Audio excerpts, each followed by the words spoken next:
Hello, my name is Walton Goggins, and I feel cozy Nice. about being Conan O'Brien's friend. You know, I appreciate that. And I think I just hugged you on the way in and I lingered on the hug. You did linger, and I lingered too. Yeah. I didn't know who was going to pull away first, and I think we did it simultaneously because we were making everyone else uncomfortable.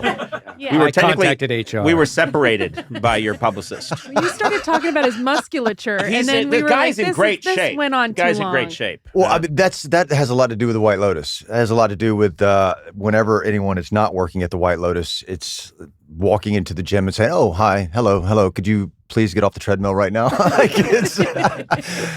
We've been down there for 3 months, and I wanted to talk about this because I was in Bangkok. I don't remember how long ago now, shooting for our travel show. It was over a year ago. It was the day after your birthday last year is when we left. Wow. So we were there. It was a really hot day. And so I had my experience there, which has been well documented. Then before you guys started shooting White Lotus, I run into none other than Mike White in a restaurant. Really? And we start chatting because we've met each other once or twice before, and he's a very funny, cool guy. Yeah. And I said, "Hey, so you're going the next season of White Lotus, you're going down to to Thailand, right?" Mm-hmm. And I said, "I was there. I had a great time. I made a lot of friends."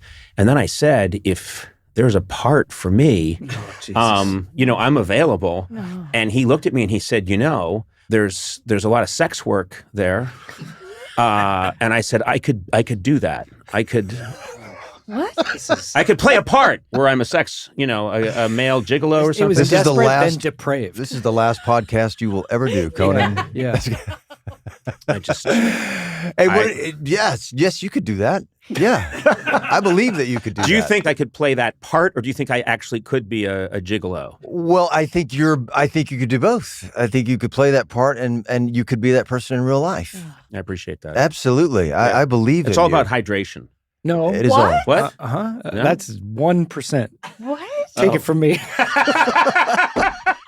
No, but I gotta say, I absolutely loved it. I loved it there. I loved the country, and the people were fantastic. And it must be an amazing place to be shooting. Question for you: did you go outside of Bangkok? Did you get up to Chiang Mai or down? We down did to the not get islands? to because we have to get everything in about, I would say, 10 days. Wow. And we have so much to do that we found that if we travel within the show, right, we can do it in some places. We did it in Norway, but if we try to travel to and Ireland, where things are a little more concentrated, but we really wanted to get down to Phuket. We wanted to get up north, but you lose too much time. When I first got to Bangkok, the very first time, this is a cool story. Okay.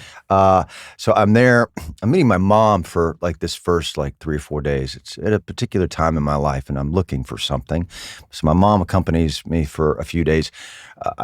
We meet there. We get there. We do the last leg from LA or wherever it is in Hong Kong into Bangkok. We get in at night. You want to kind of stay up. I'm with my mom, and we're staying in a super cool little small hotel in the middle of nowhere.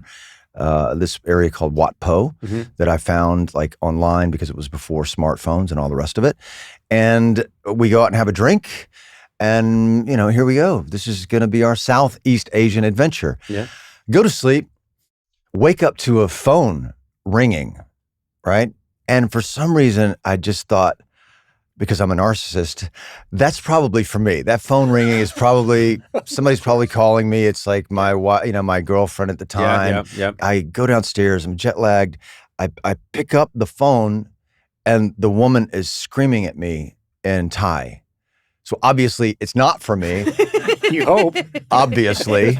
And I said, whoa, no, I'm so sorry. I'm just a guest here.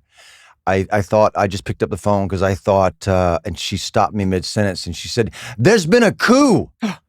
And I said, "I'm sorry, what did you say?" She said, there's been a coup, so you stay in the hotel. The military took power there while you were just hanging out. My first morning there. And I'm thinking, okay, God, I wished I looked as cool as James Woods. But I didn't know that it was really happening. But she said, yes, there's been a coup. Everything is cool. It's a peaceful coup. You're fine. Just hang out in the hotel until we get there. Don't go outside. And and lo and behold, they did come, 45 minutes later or whatever. We got dressed and we walked outside, and it was a peaceful coup, and people were out in the streets, and their tanks were out, and the guns were out, and but people peaceful were sticking... tanks and peaceful guns. Yes, yes. Yeah. Nobody was guns messing made with of them. guns made of like rubber. Oh. And- I didn't know there could be peaceful coups. yeah, I know. It doesn't. I don't think there was much resistance Right. to this coup, but that was my entree into Southeast Asia. Oh my God. And I had the most incredible time of my life, and I agree with you. I think Thai people in general are some of the kindest, most generous, peaceful people I've ever met in my life. Yeah, they were very warm. And I happen to know this about you. One of the things that you love when you travel is drinking with people in different strange situations. That is true. And so part of your ethos when you travel is I like to share whatever the local drink is with people. You like to imbibe, and that's a way of getting to know the culture. That is one way of getting to know the culture, and it happens to be my favorite way of getting to know the culture, for sure. Yeah, but I travel with an open heart. I have no itinerary. It's about improvisation for me, and I've made my way into some places that you can't buy a ticket to, and experiences that are once in a lifetime, only because I genuinely am curious about the world, and I'm curious about people and their worldview, and I want to get to know them, and I've been invited into a lot of circumstances that just because I come heart forward, I guess, in that way. But I'm curious because it sounds funny, but it also does seem to be like a natural way to get to know a culture is to have their drink. Do you know whatever? Because yes, it relaxes you. Yeah. Everything. But it's also, Sona and I traveled to Armenia together, and we were having the Armenian food, but we were having whatever they were drinking. Gourley, yeah. And they take a lot of pride in it, and it's good. And yeah, and really I remember, messes you and the up. same thing, you got trashed. I did. But I was in Finland, they kept saying, Conan, she's still hungover, and it was like 8 years ago. But we went to Finland together. You didn't come to Finland, but when I went to Finland, they have a drink called Korskenkova. And when you first take a shot of it, I think you just took this from a jet engine. But then you start to see the wisdom of Korskenkova. Wow. So, and so when I encounter people now from the different travels that I've done, if I mention their drink, if they run into me in New York City and I'm talking to someone from Finland, I say, hey, too bad we can't go grab some Korskenkova. They're like, yes, you see me. You see me. Yeah. And I say, yes, and you see me. I think, an alcoholic. But I like to be seen. I like that you know me.